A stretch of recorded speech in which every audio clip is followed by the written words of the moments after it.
പൊതുതെരഞ്ഞെടുപ്പ് കാലത്ത് ഓൾട്ടർനേറ്റീവ് മാധ്യമങ്ങൾ അതിന്റെ പ്രസക്തി തെളിയിച്ചുവെന്ന് മുതിർന്ന മാധ്യമപ്രവർത്തകനായ ആർ രാജഗോപാൽ.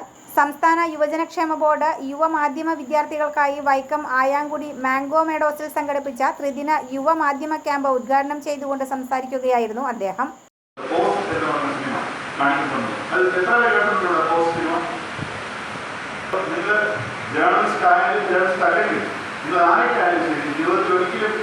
മറക്കാനാവാത്തൊരു അനുഭവമായിരിക്കും. നാളെ അത് കാണണം. എനിക്ക് തോന്നുന്നത് രവീഷ് കുമാറിനെ പോലെ 1 കോടിയിലധികം യൂട്യൂബ് സബ്സ്ക്രൈബർമാർ ലഭിച്ച സ്വതന്ത്ര മാധ്യമ പ്രവർത്തകർ ഈ മാറ്റത്തിന്റെ തെളിവാണെന്നും ആർ രാജഗോപാൽ പറഞ്ഞു. മാധ്യമ വിദ്യാർത്ഥികൾക്കായി ആർ രാജഗോപാലിന്റെ ചോദ്യോത്തരവേളയും നടന്നു. പത്രപ്രവർത്തക മേഖലയിലെ ബിരുദാനന്തര ബിരുദ വിദ്യാർത്ഥികളെ ഉൾപ്പെടുത്തിയാണ് മാധ്യമ ക്യാമ്പ് സംഘടിപ്പിച്ചിട്ടുള്ളത്. സാമൂഹ്യ പുരോഗതിയിൽ മാധ്യമങ്ങൾക്കുള്ള സ്വാധീനം, മാധ്യമരംഗത്തെ നൂതന പ്രവണതകൾ തുടങ്ങിയവ സംബന്ധിച്ച് യുവജനങ്ങളിലും യുവമാധ്യമ പ്രവർത്തകരിലും അവബോധം വളർത്തുക എന്ന ലക്ഷ്യത്തോടെയാണ് ക്യാമ്പ് സംഘടിപ്പിക്കുന്നത്.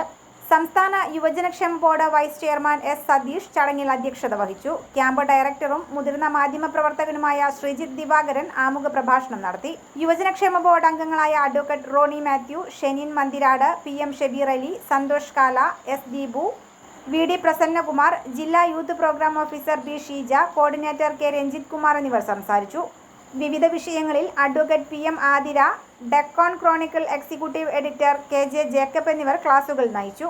വ്യാഴം, വെള്ളി ദിവസങ്ങളിൽ തുടരുന്ന ക്യാമ്പിൽ മുതിർന്ന മാധ്യമ പ്രവർത്തകർ വിവിധ വിഷയങ്ങളിൽ ക്ലാസുകൾ നയിക്കും. News fact, Vaikom.